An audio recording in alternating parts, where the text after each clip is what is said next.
नमस्ते बच्चों। पिछली चैप्टर में हमने अध्ययन किया एकविमी गति।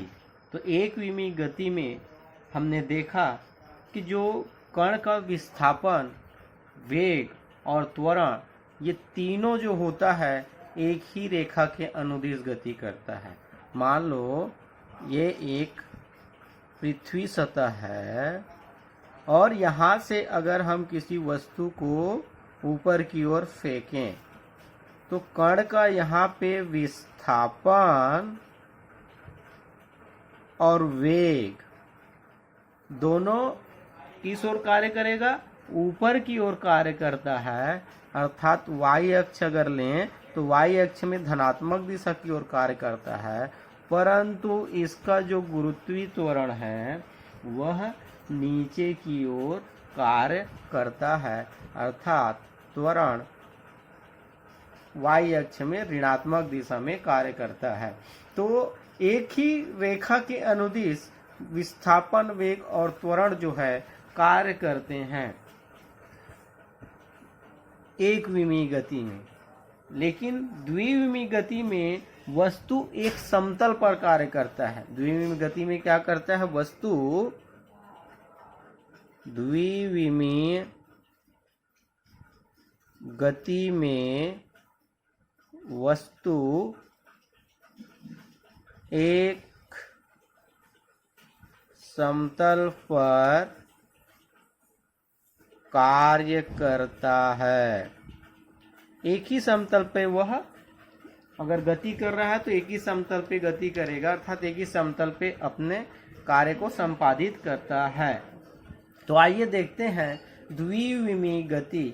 द्विविमी गति अर्थात वस्तु की वह गति जो दो विमाओं में संपादित होती है, या वह गति जो किसी समतल पे होती है, उसकी गति को कहते हैं हम द्विविमीय गति। तो द्विविमीय गति के अंतर्गत पहला हम देखते हैं स्थिति सदिश। क्या देखते हैं? स्थिति सदिश। तो आइए देखते हैं स्थिति सदिश होता क्या है। मान लो एक्स वाई एक समतल है।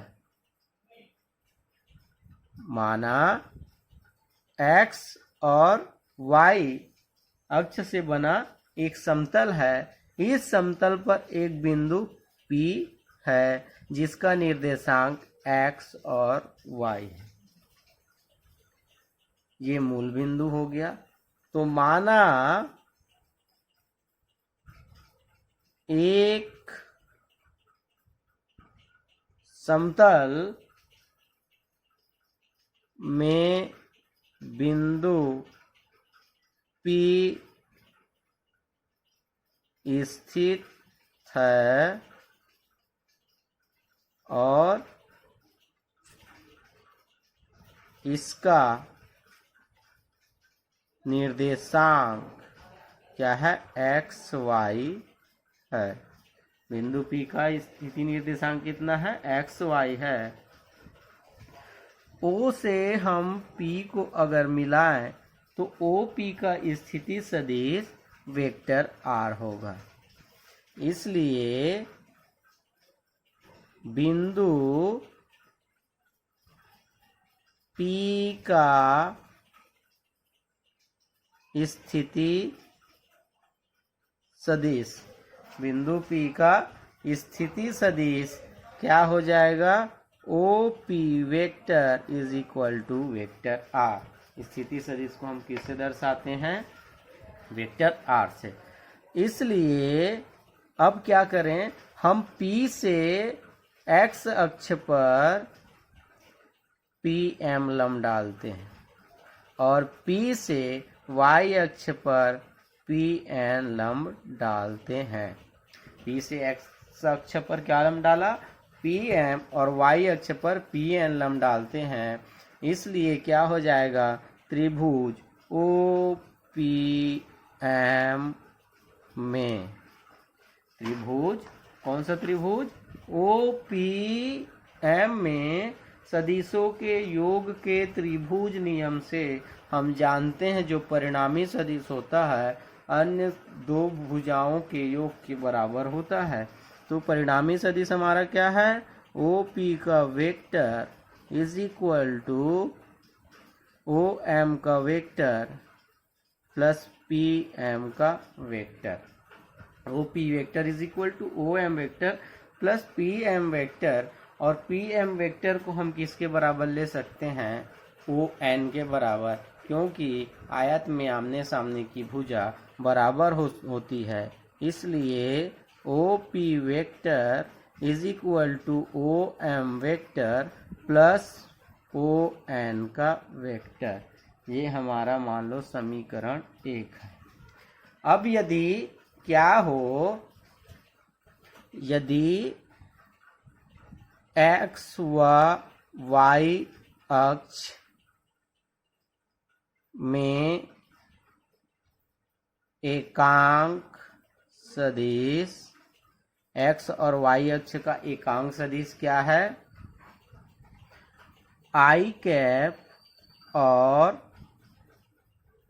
जे कैप है, तो एक्स अक्ष और वाई अक्ष का एकांक सदिश क्या है? आई कैप और जे कैप है, इसलिए O M is equal to हो जाएगा, ओ एम का मान एक्स आई कैप और ओ एन की वैल्यू हो जाएगी वाई जे कैप।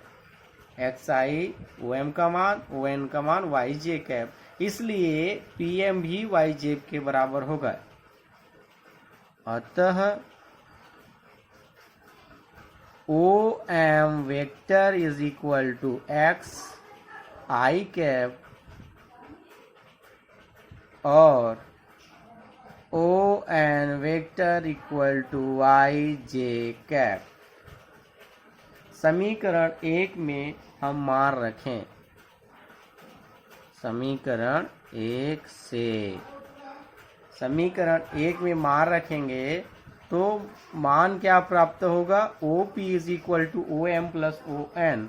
तो ओ पी का मान वेक्टर आर स्थिति सदिश है, ओ एम का मान एक्स आई कैप और ओ एन का मान प्लस वाई जे कैप। ये इक्वेशन नंबर 2।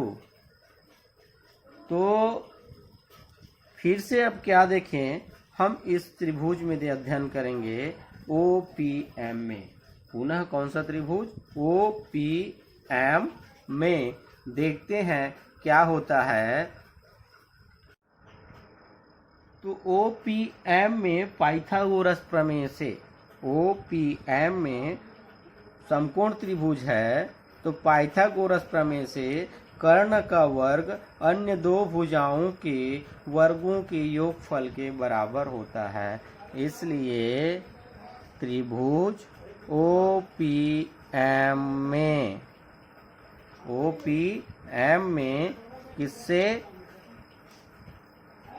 पाइथागोरस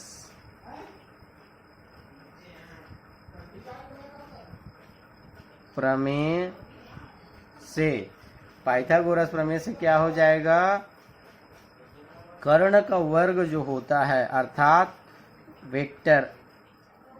अर्थात आर का स्क्वायर इज इक्वल टू आधार का वर्ग मतलब एक्स का स्क्वायर प्लस लंब का वर्ग अर्थात वाई का स्क्वायर।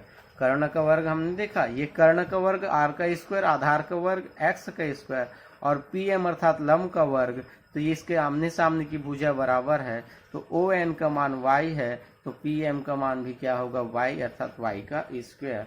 तो ये एक्स का स्क्वायर इक्वल टू आर का स्क्वायर इक्वल टू एक्स का स्क्वायर प्लस वाई का स्क्वायर। तो यहाँ से हम इसको अगर वर्ग को क्या करें, दूसरी साइड ले जाएं, तो वर्ग जो होता है दूसरी साइड जाके किस में बदल जाएगा? वर्गमूल में, अर्थात r is equal to x square plus y का square, x square plus y का स्क्वायर। तो ये है बिंदु P का स्थिति सदिश का मान। अब हम इसका अगर परिमाण ज्ञात करें तो इसलिए हम इसको परिमाण के रूप में भी लिख सकते हैं, mod of vector r is equal to under root X square plus Y square, जहाँ यह प्रदर्शित करता है एक्स स्क्वायर आई के गुणांकों का वर्ग धन वाई स्क्वायर मतलब जे के गुणांकों का वर्ग। तो ये है बिंदु P का स्थिति सदिश r is equal to r X square plus Y square. धन्यवाद।